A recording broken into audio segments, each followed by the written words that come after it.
It is entitled, Limiting God. The text is found in Psalm 77 and verse 41. They limited the Holy One of Israel. Man is always altering what God has ordained.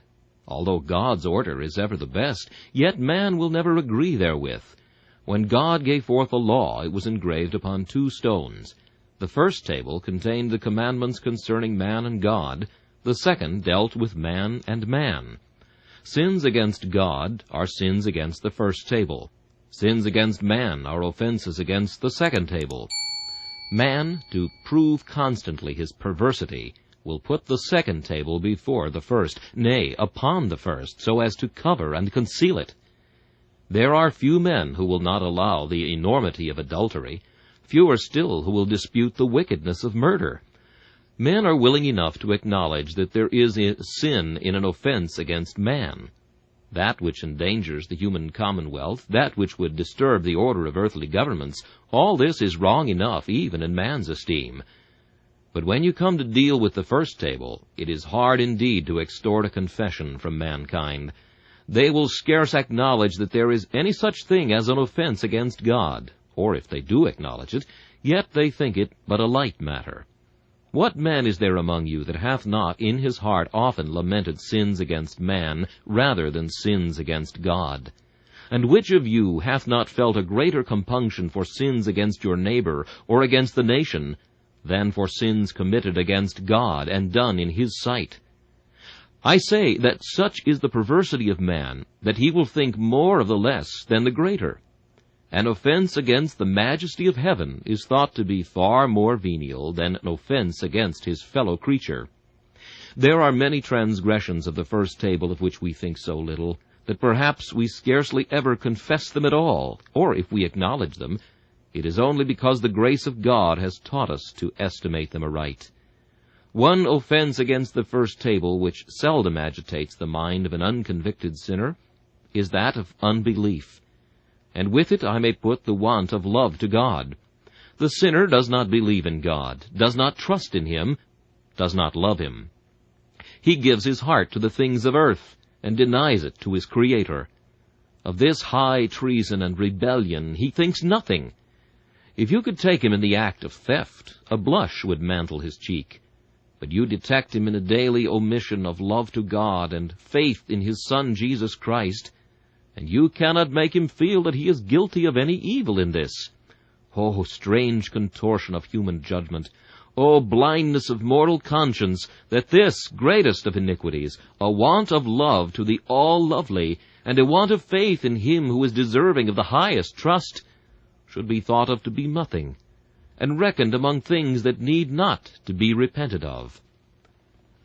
Among such sins of the first table is that described in our text. It is consequently one of the masterpieces of iniquity, and we shall do well to purge ourselves of it. It is full of evil to ourselves, and it is calculated to dishonor both God and man. Therefore, let us be in earnest to cut it up both root and branch. I think we have all been guilty of this in our measure, and we are not free from it even to this day. Whether we be saints or sinners, we may stand here and make our humble confession that we have all tempted the Lord our God and limited the Holy One of Israel. What then is meant by limiting the Holy One of Israel? 3 words will set forth the meaning. We limit the Holy One of Israel sometimes by dictation to Him, at other times by distrust of Him, and some push this sin to its farthest extreme by an utter and entire despair of His goodness and His mercy. These 3 classes, all in their degree, limit the Holy One of Israel. In the first place, I say we limit the Holy One of Israel by dictating to Him. Shall mortal dare to dictate to his Creator? Shall it be possible that man shall lay down his commands and expect the King of heaven to pay homage to his arrogance? Will a mortal impiously say, "Not thy will, but mine be done"? Is it conceivable that a handful of dust, a creature of a day that knoweth nothing, should set its judgment in comparison with the wisdom of the only wise? Can it be possible that we should have the impertinence to map out the path of boundless wisdom, or should decree the footsteps which infinite grace should take, and dictate the designs which omnipotence shall attempt? Startle at your own sin. Let each of us be amazed at our own iniquity. We have had the impudence to do this in our own thoughts. We have climbed to the throne of the Highest. We have sought to take him from his throne, that we might sit there. We have grasped his scepter and his rod. We have weighed his judgments in the balances, and tried his ways in the scales. We have been impious enough to exalt ourselves above all that is called God. I will address myself first to the saint, and with the candle of the Lord attempt to show to Israel her secret iniquity, and to Jerusalem her grievous sin. O heir of heaven, be ashamed and be confounded, while I remind thee that thou hast dared to dictate to God. How often have we in our prayers not simply wrestled with God for a blessing, for that was allowable, but we have imperiously demanded it. We have not said, Deny this to me, O my God, if so thou pleasest. We have not been ready to say, as the Redeemer did, Nevertheless, not as I will, but as thou wilt. But we have asked, and would take no denial, not with all humble deference to our Lord's superior wisdom and grace, but we have asked and declared that we would not be content unless we had that particular blessing upon which we had set our hearts. Now, whenever we come to God and ask for anything which we consider to be a real good, we have a right to plead earnestly. But we err when we go beyond the bounds of earnestness and come to impudent demand. It is ours to ask for a blessing, but not to define what that blessing shall be. It is ours to place our head beneath the mighty hands of divine benediction, but it is not ours to uplift the hands, as Joseph did those of Jacob, and say, Not so, my father. We must be content if he gives the blessing cross-handed, quite as content that he should put his left hand on our head as the right. We must not intrude into God's almonry. Let him do as seemeth him good. Prayer was never meant to be a fetter upon the sovereignty of God, much less a licensed channel for blasphemy. We must always subjoin at the bottom of the prayer this heavenly postscript, Father, deny this, if it be most for thy glory. Christ will have nothing to do with dictatorial prayers. He will not be a partaker with us in the sin of limiting the Holy One of Israel. Oftentimes, too, I think, we dictate to God with regard to the measure of our blessing. We ask the Lord that we might grow in the enjoyment of his presence. Instead of that, he gives us to see the hidden depravity of our heart. The blessing comes to us, but it is in another shape from what we expected. We go again to our knees, and we complain of God that he has not answered us, whereas the fact has been that he has answered the spirit of our prayer, but not the letter of it. He has given us the blessing itself, but not in the shape we asked for it. We prayed him to give us silver. He has given us gold. But we blind creatures cannot understand the value of this new-shaped blessing, and therefore we go grumbling to him as if he had never heard us at all. If ye ask, especially for temporal mercies, always take care to leave the degree of those mercies with God. You may say, Lord, give me food convenient for me, but it is not yours to stipulate how many shillings you shall have per week, or how many pounds in a year. You may ask that your bread may be given you, and that your water may be sure, but it is not yours to lay down to God out of what kind of vessels you shall drink, or on what kind of table your bread shall be served up to you. You must leave the measuring of your mercies with him who measures the rain and weighs the clouds of heaven.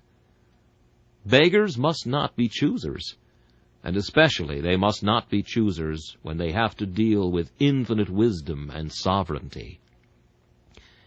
And yet further, I fear that we have often dictated to God with regard to the time.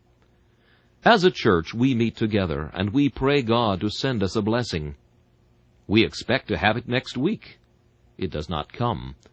We wonder that the ministry is not blessed on the very next Sabbath day, so that hundreds are pricked in the heart. We pray again, and again, and again, and at last we begin to faint. And why is this? Simply because that in our hearts we have been setting a date and a time to God. We have made up our minds that the blessing must come within a certain period. And as it does not come, we do, as it were, spite our God by declaring we will stop no longer, that we have waited time enough. We will have no more patience. We will be gone. It is clear the blessing will not come. We waste our words, we imagine, by seeking it. Oh, how wrong is this! What? Is God to be tied to hours or months or years? Do his promises bear dates? Has he not himself said, "Though the vision tarry, wait for it. It shall come, it shall not tarry." And yet we cannot wait God's time, but we must have our time. Let us always remember it is God's part to limit a certain day to Israel, saying, "Today, if ye will hear my voice." But it is not our part to say to God, "Today, if thou wilt hear my voice." No. Let us leave time to him, resting assured that when the ships of our prayers are long at sea, they bring home all the richer cargo, and if the seeds of supplication are long buried, they shall produce the richer harvest. For God, honoring our faith which he has exercised by waiting, shall multiply his favors and enlarge his bounty. Your prayers are out of interest at a great percentage. Let them alone.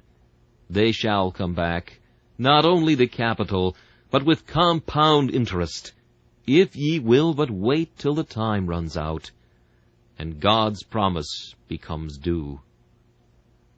Brethren, in these matters we cannot acquit ourselves, and I fear that much more than this will be necessary before our sin is fully unveiled. We have limited the Holy One in other ways, and I may remark that we have done this with regard to our prayers and efforts for others. A mother has been anxious for her children's conversion. Her eldest son has been the object of her fervent prayer. Never a morning has passed without earnest cries to God for his salvation. She has spoken to him with all a mother's eloquence. She has prayed in private with him. She has used every means which love could suggest to make him think of a better world. All her efforts at present seem to be wasted. She appears to be plowing upon a rock and casting her bread upon the waters. Year after year has rolled on. Her son has left her house. He has commenced business for himself. He begins now to betray worldliness. He forsakes the house of prayer which his mother frequents. She looks round every Sabbath morning, but John is not there. The tear is in her eye. Every allusion in the minister's sermon to God's answering prayer makes her heart beat again. And at last she says, "Lo, these many years have I sought God for this one blessing. I will seek no longer. I will, however, pray another month, and then, if he hear me not, I think I can never pray again." Mother, retract the words. Blot out such a thought from thy soul, for in this thou art limiting the Holy One of Israel. He is trying thy faith. Persevere. Persevere while life lasts. And if thy prayers be not answered in thy lifetime, perhaps from the windows of heaven thou shalt look down and see the blessing of thy prayers descend on the head of thy child. This has been the case, too, when we have sought to do good to our fellow men. You know a certain man in whose welfare you take an extraordinary interest. You have availed yourself occasionally of an opportunity of addressing him. You have pressed him to attend the house of God. You have mentioned him in your private devotions, and often at your family altar. You have spoken to others that they might pray with you, for you believed the promise, "If two of you shall agree on earth, as touching anything that they shall ask, it shall be done for them of my Father which is in heaven." But now months have rolled on, and your friend seems to be in a more hopeless condition than ever. Now he will not go to the house of God at all. Perhaps some ungodly acquaintance has such power over him that your efforts are counteracted by his evil influence. All the good you can do is soon undone, and you are ready to say, I will never use another effort. I will turn my attention to someone else. In this man's case, at least, my prayers will never be heard. I will withdraw my hand. I will not use unprofitable labor. And what is this but limiting the Holy One of Israel? What is this but saying to God, because thou hast not heard me when I wished to be heard, because thou hast not exactly blessed my efforts as I would have them blessed, therefore I will try this no more. O impudence! O impertinence to the majesty of heaven! Christian, cast out this demon, and say, Get thee behind me, Satan, for thou savorest not the things that be of God. Once again attempt, and not once, but though 1,000 times thou failest, try again.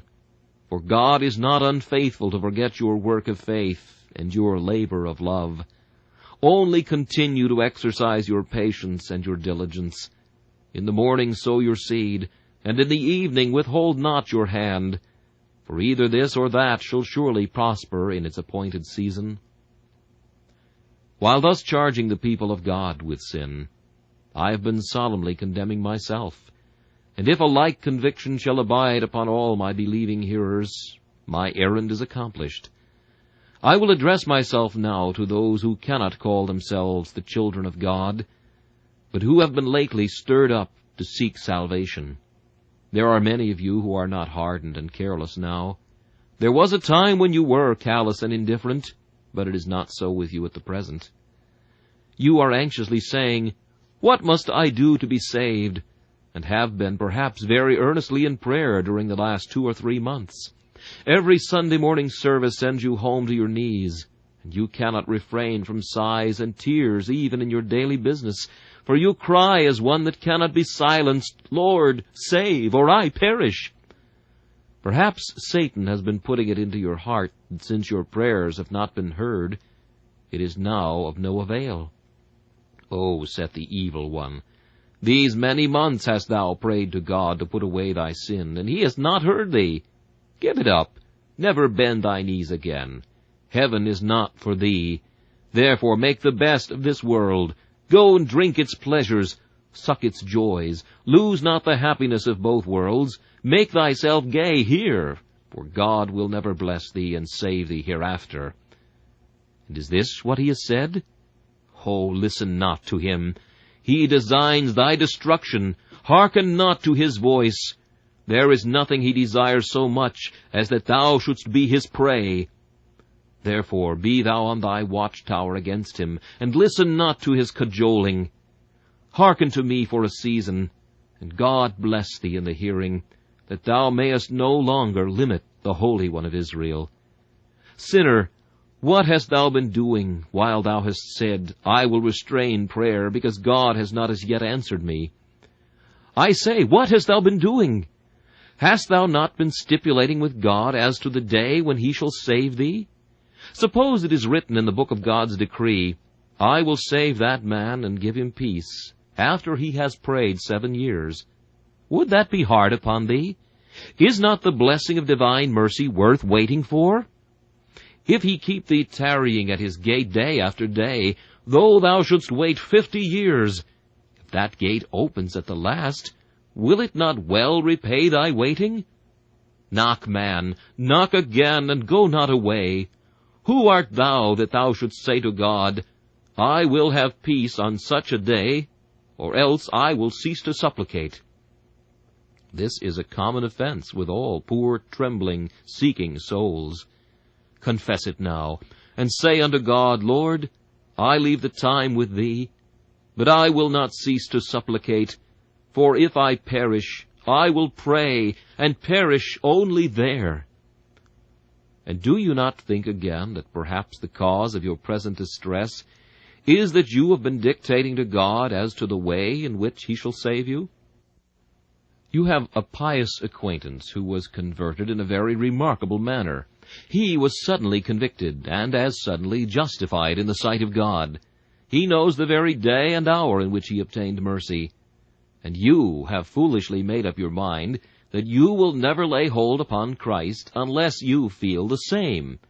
You have laid it down as in a decree that God is to save you, as it were, by an electric shock, that you must be consciously smitten and vividly illumined, or else you will never lay hold on Christ.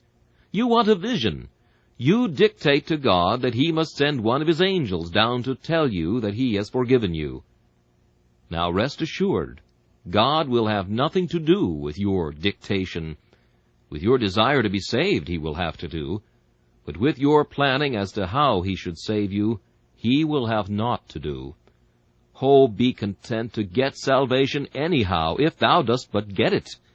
If thou canst not have it like the prodigal son, who felt his father's arms about him, and knew his father's kiss, and had music and dancing in the moment that he was restored, if thou canst not come in by the front door, be content to enter at the back. If mercy comes on foot, do not despise her, for she is just as fair as when she rides in her chariot. Be content to go in sackcloth before God, and there to bemoan thy guilt, and to lay hold on Him who taketh away the sin of the world. Sinner, believe in Christ. That is God's command, and thy privilege. Cast thyself flat on His atonement. Trust thou Him and Him alone. And if God choose not to comfort thee in the way in which thou hast expected, yet be content to get the blessing anyhow, so long as thou receivest it at all.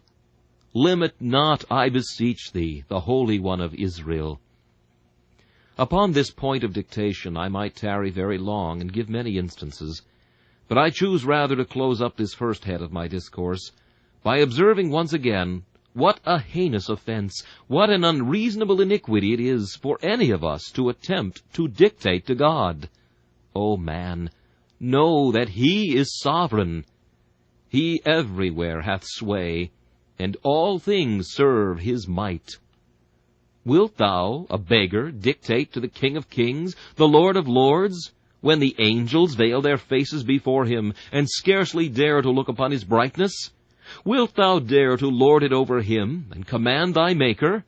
Shall infinite wisdom stoop to obey thy folly, and shall divine goodness be cooped and caged and imprisoned within the bars of thy frantic desires? What! Dost thou dare to mount the steps of His throne, and affront Him with thy haughty speeches, when cherubim dare not to look upon His brightness, when the pillars of heaven's starry roof tremble and start at His reproof? Wilt thou seek to be greater than He is? Shall mortal man be greater than his God? Shall He dictate to the everlasting, He who is born of a woman in a few days and full of folly? No. Go thou to His throne, bow thyself reverently before Him. Give up thy will, let it be bound in golden fetters, a bondslave to God. Cry thou this day, Lord, have mercy on me, a sinner, and let it not be as I will, but as Thou wilt. Thus, then, I have discoursed on the first part of the subject. In the second place, we limit the Holy One of Israel by distrust. And here again I will divide my congregation into the two grand classes of saints and sinners. Children of God, purchased by blood and regenerated by the Spirit, you are guilty here. For by your distrust and fear you have often limited the Holy One of Israel, and have said, in effect, that His ear is heavy, that it cannot hear, and that His arm is shortened, that it cannot save. In your trials you have done this. You have looked upon your troubles. You have seen them roll like mountain waves. You have hearkened to your fears, and they have howled in your ears like tempestuous winds. And you have said, My bark is but a feeble one, and it will soon be shipwrecked. It is true that God has said that through tempests and tossings He will bring me to my desired haven. But alas, such a state as this was never contemplated in His promise. I shall sink at last, and never see His face with joy. What hast thou done, fearful one? O thou of little faith, dost thou know what sin thou hast committed? Thou hast judged the omnipotence of God to be finite. Thou hast said that thy troubles are greater than his power, that thy woes are more terrible than his might. I say, retract that thought, drown it, and thou shalt not be drowned thyself. Give it to the winds, and rest thou assured that out of all thy troubles he will surely bring thee, and in thy deepest distress he will not forsake thee. But, says one, I did believe this once, and I had hoped for an escape from my present predicament, but that escape has failed me. I did think that some friend would have assisted me, and thus I imagined I should have come out from the furnace. Ah, and thou art distrusting God because he does not choose to use the means which thou hast chosen, because his election and thy election are not the same, therefore thou doubtest him? Why, man, he is not limited to means, to any means, much less to one of thy choosing. If he deliver thee not by calming the tempest, he hath a better way in store. He will send from above and deliver thee. He will snatch thee out of the deep waters, lest the floods overflow thee. What might Shadrach, Meshach, and Abednego have said? Suppose they had got it into their heads that God would deliver them in some particular way. They did have some such idea. But they said, as if to prove that they trusted not really to their thought about the deliverance, Nevertheless, be it known unto thee, O king, we will not worship thy gods, nor bow before the image which thou hast set up. They were prepared to let God have his will, even though he used no means of deliverance. But suppose, I say, they had conferred with flesh and blood, and Shadrach had said, God will strike Nebuchadnezzar dead. Just at the moment when the men are about to put us into the furnace, the king will turn pale and die, and so we shall escape. Oh, my friends, they would have trembled indeed when they went into the furnace if they had chosen their own means of deliverance, and the king had remained alive. But instead of this, they gave themselves up to God, though he did not deliver them. And though he did not prevent their going into the furnace, yet he kept them alive in it, so that not so much as the smell of fire had passed upon them. It shall be even so with you. Repose in God. When thou seest him not, believe him.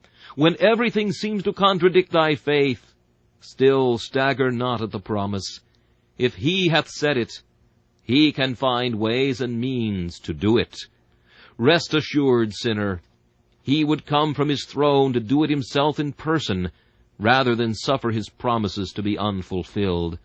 The harps of heaven would sooner lament an absent God than thou shouldst have to mourn a broken promise. Trust in him, repose constantly on him, and limit not the Holy One of Israel. Do you not think that the church as a great body has done this? We do not any of us expect to hear that a nation is born in a day. If it should be said that in a certain chapel in London this morning some 1,000 souls had been converted under one sermon, we should shake our heads incredulously and say it cannot be. We have a notion that because we have only had drops of mercy of late, we are never to have showers of it. Because mercy seems only to have come in little rills and trickling streamlets, we have conceived the idea that it can never roll its mighty floods like the huge rivers of the Western world. No, we have limited the mighty one of Israel. Especially as preachers have we done it. We do not expect our ministry to be blessed, and therefore it is not blessed. If we had learned to expect great things, we should have them. If we had made up our minds to this, that the promise was great, that the promiser was great, that his faithfulness was great, and that his power was great, and if with this for our strength we set to work expecting a great blessing, I think we should not be disappointed. But the universal church of Christ hath limited the Holy One of Israel. Why, my friends, if God should will it, ye need not ask where are to come the successors of such and such a man. Ye need not sit down and ask, when such an one is gone, where shall be another who shall preach the word with power. When God gives the word, great shall be the multitude of them that publish it. And when the multitude shall begin to publish, believe me, God can move thousands as easily as he can move tens. And where our baptismal pool hath been stirred by ones and twos, he can bid millions descend to be baptized into our holy faith. Limit not, oh, limit not, thou church of the living God, limit not the Holy One of Israel. And now I turn to the poor troubled heart, and although I accuse of sin, yet I doubt not that the Spirit shall bear witness with the conscience, and leading to Christ, shall this morning deliver from its galling yoke. Poor troubled one, thou hast said in thine heart, My sins are too many to be forgiven. What hast thou done? Repent thee, and let the tear roll down thy cheek. Thou hast limited the Holy One of Israel. Thou hast put thy sins above his grace. Thou hast considered that thy guilt is more omnipotent than omnipotence itself. He is able to save unto the uttermost them that come unto God by Christ. Thou canst not have exceeded the boundlessness of his grace. Be thy sins ever so many, the blood of Christ can put them all away. And if thou doubtest this, thou art limiting the Holy One of Israel. Another says, I do not doubt his power to save, but what I doubt is his willingness. What hast thou done in this? Thou hast limited the love, the boundless love of the Holy One of Israel. What? Dost thou stand on the shore of a love which ever must be shoreless? Was it deep enough and broad enough to cover the iniquities of Paul, and doth it stop just where thou art? Why, thou art the limit then. Thou standest as the limiting landmark of the grace of the Holy One of Israel. Out upon thy folly! Get rid of this thy mistrust! He whose love has embraced the chief of sinners is willing to embrace thee, if now, hating thy sin and leaving thy iniquity, thou art ready to put thy trust in Jesus. I beseech thee, limit not the Holy One of Israel by thinking he is unwilling to forgive. Are you really conscious of the sin you are committing when you think God unwilling to save? Why, you are accusing God of being a liar. Does not that alarm you? You have done worse than this. You have even accused him of being perjured, for you doubt his oath. As I live, saith the Lord, I have no pleasure in the death of him that dieth, but had rather that he should turn unto me and live. You do not believe that? Then you make God to be perjured. Oh, tremble at such guilt as this! No, but you say, I would not accuse him. But he would be quite just if he were unwilling to save me. I am glad thou sayest that. That proves thou dost not accuse his justice. But I still say thou art limiting his love. What doth he himself say? Hath he limited it? Hath he not himself said, Ho, every one that thirsteth, come ye to the waters, and he that hath no money, come ye, buy and eat. Yea, come, buy wine and milk without money and without price. And thou art thirsty, and yet thou thinkest that his love cannot reach to thee. Oh, while God assures thee that thou art welcome, be not wicked enough to throw the lie in the teeth of mercy. Limit not the Holy One of Israel. But, sir, I am such an old sinner. Yes, but limit not God. But I am such a black sinner. Limit not the efficacy of the cleansing blood. But I have aggravated him so much. Limit not his infinite long-suffering. But my heart is so hard. Limit not the melting power of his grace. But I am so sinful. Limit not the potency of the atonement. But, sir, I am so hard-hearted, and I feel so little my need of him. Limit not the influences of the Spirit by thy folly or thy stubbornness. But come as thou art, and put thy trust in Christ, and so honor God, and he will not dishonor thy faith. If you will but now for half a moment consider how faithful God has been to his children, and how true he has been to all his promises, I think that saint and sinner may stand together, and make a common confession, and utter a common prayer. Lord, we have been guilty of doubting thee. We pray that we may limit thee no longer. Oh, remember more and more God's love and goodness to his ancient people. Remember how he delivered them many a time, how he brought them out of Egypt with a high hand and an outstretched arm. Think how he fed them in the wilderness, how he carried them all the days of old. Remember his faithfulness to his covenant and to his servant Abraham. And say, will he leave you? Will he forget his covenant sealed with blood? Will he be unmindful of his promise? Will he be slow to answer or slack to deliver? Scorn the thought, drive it far away. And now come, and at the foot of the cross renew your faith. In the sight of the flowing wounds renew your confidence, and say, Jesus, we put our trust in thee. Thy Father's grace can never fail. Thou hast loved us, and thou wilt love us despite our sins. Thou wilt present us at last before thy Father's face in glory everlasting. And now, to conclude, I want your solemn attention while I address myself to a very small number of persons here present, for whose sorrowful state I feel the greatest pity. It has been my mournful duty, as pastor of so large a congregation, to have to deal with desperate cases. Here and there are men and women who have come into a state which, without meaning to wound them, I am free to confess, I think, is sullen despair.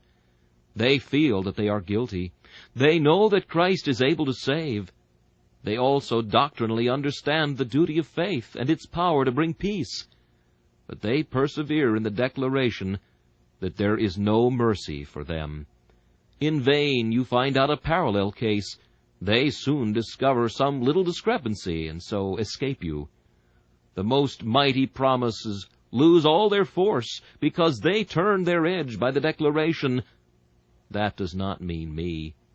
They read in the Word of God that Jesus Christ came into the world to save sinners. They are sinners, but they cannot think he came to save them. They know right well that he is able to save them to the uttermost. They would not say they had gone beyond the uttermost, but still they think so. They cannot imagine that free grace and sovereign love can ever come to them.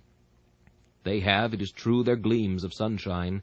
Sometimes they believe, but when the comfortable presence of God is gone, they relapse into their old despair. Let me speak very tenderly, and oh, that the Spirit of God would speak also. My dear brother and sister, what art thou doing? I ask thee, what art thou doing, if thou art not limiting the Holy One of Israel? Wouldst thou dishonor God? No, sayest thou, I would not. But thou art doing it. Thou art saying that God cannot save thee. Or if not saying that, thou art implying that all the torture thou hast felt in thy conscience, and all the anxiety thou hast in thy heart, have never yet moved God to look on thee. Why, thou makest God to be the most hard-hearted of all beings. If thou shouldst hear another groan as thou art groaning, thou wouldst weep over him. But thou thinkest God looks on thee with cold indifference, and will never hear thy prayer. This is not only limiting, it is slandering the Holy One of Israel. Oh, come forth, I beseech you, and dare to believe a good thing of thy God. Dare to believe this, that he is willing now to save thee, that now he will put away thy sins. But suppose, sir, I should believe something too good? Nay, that thou canst not do. Think of God as being the most loving, the most tender-hearted being that can be, and thou hast thought just rightly of him. Think of him as having a mother's heart that mourns over its sick babe.